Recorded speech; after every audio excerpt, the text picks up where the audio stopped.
Bonjour à tous et bienvenue sur la chaîne La Moquinade. Aujourd'hui je suis très contente pour faire un tag que Brunel a créé. Je ne sais pas si vous connaissez sa chaîne YouTube mais allez la voir tout simplement. Ceux qui ne connaissent pas encore, déjà qu'est-ce que vous faites? Vous avez fait une énorme erreur dans votre vie.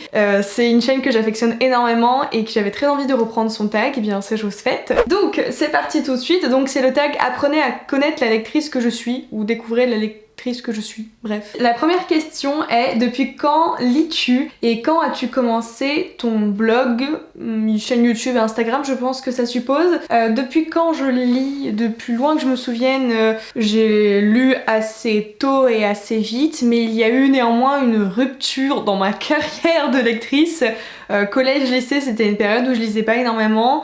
Faute aux réseaux sociaux, principalement, parce que j'avais énormément de temps pour lire, mais je passais mon temps en fait à être avec les potes et à scroller les réseaux que plutôt à lire, alors que j'ai repris, je crois, en première, mon année de première au lycée, et ça m'a sauvée dans un sens où psychologiquement et mentalement ça allait pas très bien, et ça m'a ouvert un champ de possibilités et donné, je sais pas, comme un espèce de second souffle, enfin parce que je retournais peut-être à ma passion que j'avais laissée de côté, et ça a été une révélation du coup, enfin bref, j'ai repris depuis la première, donc ça va faire plus de 6 ans, 7 ans. Ça fait quand même plusieurs années quoi. Et j'ai commencé ma chaîne YouTube en 2017. Alors la toute première vidéo n'est plus en ligne et je n'ai absolument plus les rushs de cette vidéo là. Mais j'avais commencé je crois début 2017. J'avais arrêté entre temps et j'avais repris milieu ou fin d'année 2017. Mais bon bref, c'est en 2017 que j'ai commencé la chaîne YouTube.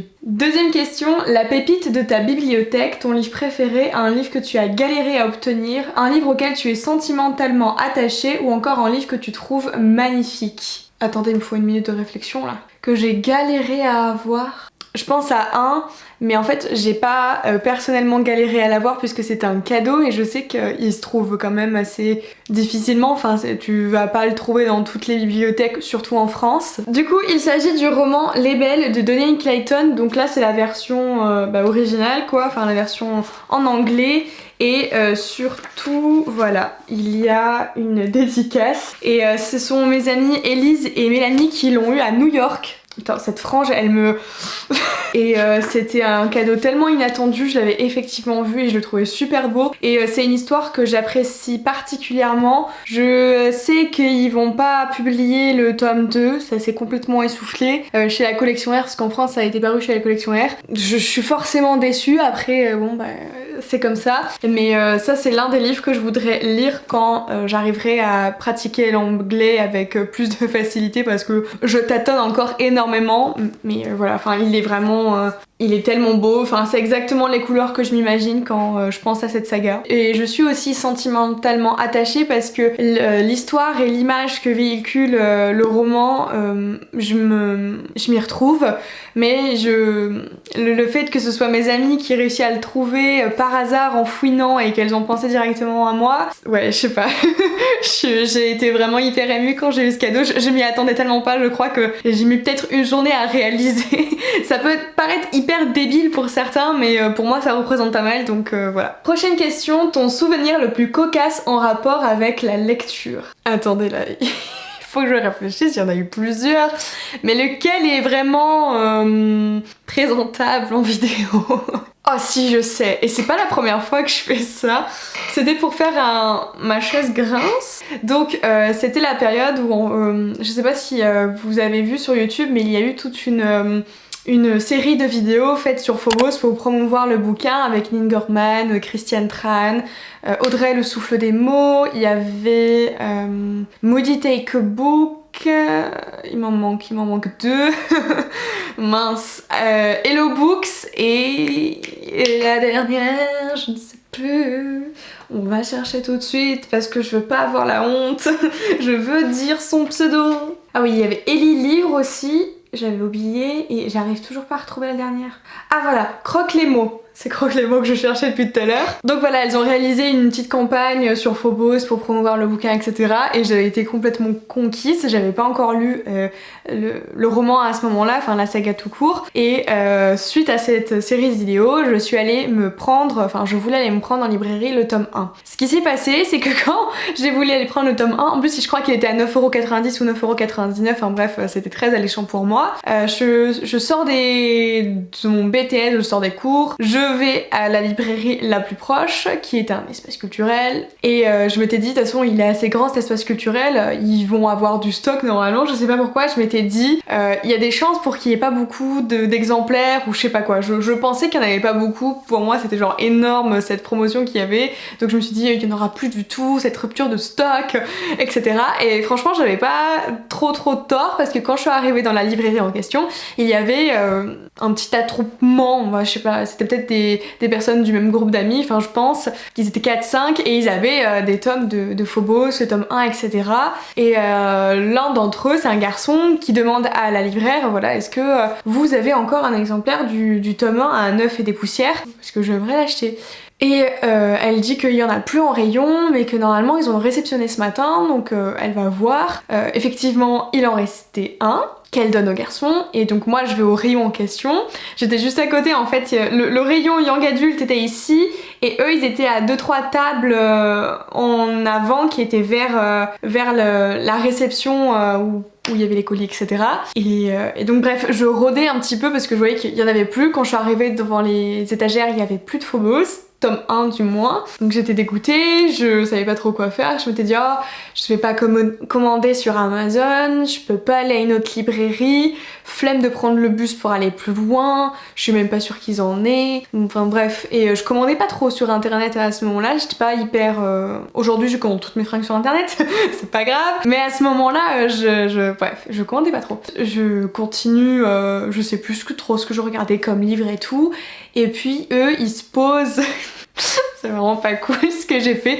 Il y avait quelques canapés, en fait la librairie était sur 2 étages et ils sont allés descendre sur les canapés en bas pour feuilleter des livres et tout qu'ils avaient pris.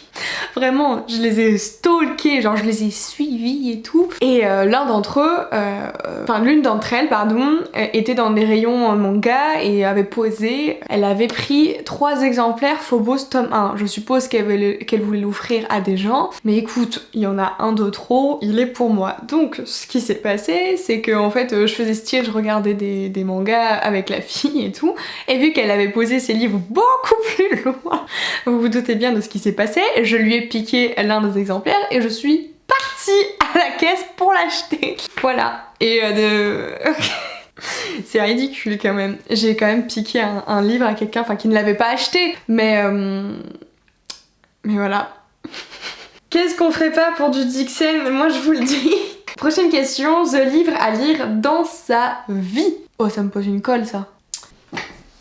Je pense que spontanément je dirais Tous nos jours parfaits de Jennifer Niven, c'est aux éditions Gallimard Jeunesse, parce que c'est l'un des rares livres où on parle de santé mentale et du regard qu'on peut avoir par rapport face à ça, les autres, je me trompe, le regard des autres par rapport à ça, également au deuil et à notre façon de le gérer. Je pense que c'est un livre quand même à découvrir une fois. Le film clairement ne montre pas du tout ces aspects-là. Je suis extrêmement déçue moi du film personnellement, mais ce livre, il a été assez en même temps lourd à lire et si plein de sens, donc je pense que si c'est des sujets qui vous touchent, c'est à lire au moins une fois dans sa vie. Maintenant, nous avons la question: quel rapport entretiens-tu avec ta palle? Le nombre de livres dans ta palle et ton ressenti par rapport à ça. Mon rapport avec ma pile à lire a pu quelque peu changer. Au début, mon objectif très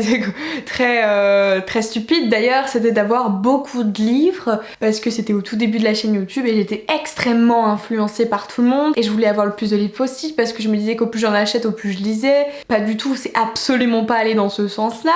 mais voilà, je pensais dans cet objectif là, je me disais qu'il fallait que j'en achète le maximum parce qu'il y avait plein d'histoires qu'il fallait que je découvre et tout, et que voilà, si je pouvais m'en acheter, je m'en achetais. Bon, aujourd'hui je pense pas tout à fait pareil, quand bien même je suis toujours dans cet engrenage de consommation, j'achète beaucoup plus que ce que je ne lis, ça c'est clair et net, j'en suis totalement consciente, mais clairement, je ne sais pas pour vous, mais acheter un livre, ça me fait du bien. Il y en a des sessions shopping, fringues, ça va leur faire du bien, manger du chocolat, ça va leur faire du bien, ça me fait du bien également. Et bien moi, acheter des livres, ça me fait du bien. Au même titre que quelqu'un qui va écouter de l'ASMR, moi, m'acheter un bouquin pour mon mental, ça me fait du bien. J'arrête pas de me répéter. J'ai une bonne pile à lire. Après, ce qui est assez frappant, je trouve dans ma bibliothèque, surtout young adult, parce que généralement les graphiques, je les lis assez rapidement, mais dans mes bibliothèques de romans, je fais énormément de tri. Donc des fois ma pile à lire peut être beaucoup plus visible que mon nombre de livres lus, vu que je me sépare des livres dont je n'ai pas aimé, que j'ai lu et que je n'ai pas aimé. Du coup le ratio peut parfois m'être un petit peu perturbant et je me dis enfin la honte quoi, j'ai plus de livres non lus que pas lus. Sauf que si on accumule vraiment toutes les lectures que j'ai pu faire tout au long des années, bon c'est vrai que la balance du coup là va changer, mais j'avoue que j'aurais tendance à dire que j'aimerais qu'elle soit un petit peu plus petite. J'ai pas honte du nombre de livres que j'ai, mais je trouve que c'est juste un petit peu trop, que j'abuse un petit peu légèrement. Après de là vous dire que le problème sera résolu, je pense pas. J'ai pas trop d'espoir, mais j'essaye d'éliminer ma pile à lire, et étant donné que j'ai aussi des services de presse, oui, ça augmente très facilement, donc j'évite de trop regarder ou de trop m'en inquiéter. De toute façon, j'ai pas d'épée de Damoclès au-dessus de ma tête, et puis si elle augmente tant mieux, si elle baisse tant mieux, même si je pense que je serais un peu plus à l'aise si elle était plus petite. Prochaine question, ta référence d'avis lecture, celui ou celle que tu suis les yeux fermés dans ses recommandations. Si je pense, après, il y a eu une période où elle lisait plus en français, donc c'était pour moi plus facile pour moi d'aller voir ses recommandations. Maintenant elle lit un petit peu plus en anglais. Peut-être que quand je lirai en anglais, je pourrais suivre à 100% ses recommandations, mais en tout cas l'une de celles où je vais vraiment aller regarder ses lectures et tout, c'est Quartier du livre, donc Chloé. J'aime beaucoup la manière dont elle parle des livres. Il y a toujours une espèce de balance entre ce qui a été bien et ce qui a été pas bien, et c'est intéressant la manière dont elle argumente ses lectures. Et il y a aussi, alors là c'est pas une booktubeuse, c'est une autrice qui s'appelle Marie Alino. Je ne sais pas si vous connaissez, mais souvent sur son Instagram en story, elle va répertorier les lectures qu'elle a fait, ce qu'elle a aimé, ce qu'elle a pas aimé, etc. Et je trouve qu'elle fait ça extrêmement bien, c'est très bien construit, c'est très bien argumenté, et il se peut que dernièrement j'ai acheté 2 livres grâce ou à cause d'elle. Voilà.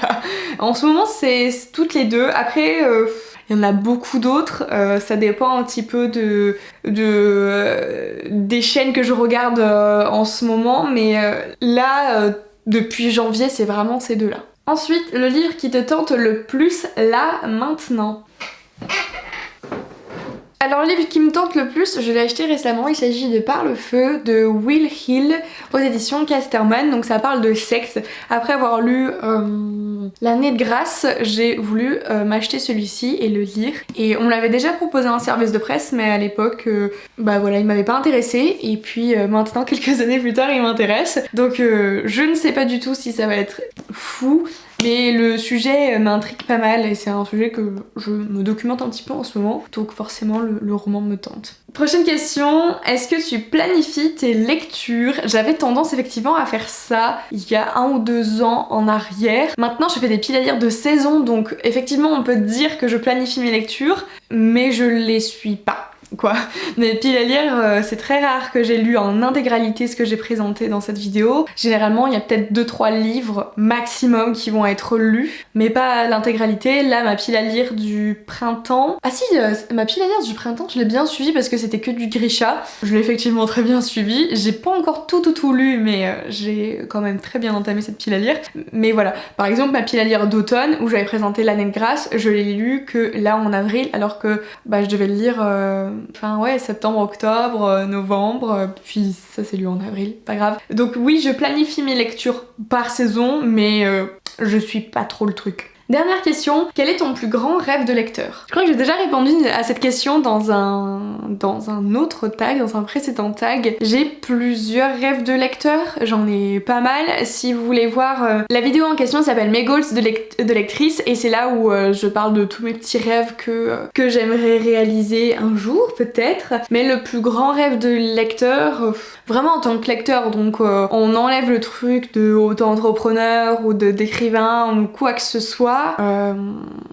Mon plus grand rêve de lecteur. 2 very boring minutes later. Je pense que ce serait aller à une dédicace de Leigh Bardugo ou assister à une conférence de Leigh Bardugo. C'est une autrice qui me fascine beaucoup en ce moment, vous avez compris que je suis à fond dans le Grishaverse. Donc actuellement, je dirais que ce serait participer à une conférence, alors peut-être pas en tant que, que modératrice de conférence ou quelque chose du genre avec Leigh Bardugo, mais d'aller assister, d'aller voir une conférence de Leigh Bardugo ou pouvoir faire une interview ou faire dédicacer les ouvrages, quelque chose comme ça. Et voilà, c'était la dernière question. J'espère que ce tag vous a plu. À chaque fois, je fais des grands gestes, je sais pas pourquoi, je dois m'étirer à la fin. On s'en fout. J'espère que ce petit tag vous a plu. Merci Brunel d'avoir créé ce petit tag parce qu'il est vraiment chouette. Si vous avez envie d'aller faire ce tag, eh bien je vous tag, allez-y, faites-le. N'oubliez pas de mentionner du coup Brunel qui est la créatrice. Je vous attends dans les commentaires. On se retrouve dans une prochaine vidéo et je vous souhaite de belles lectures. À bientôt.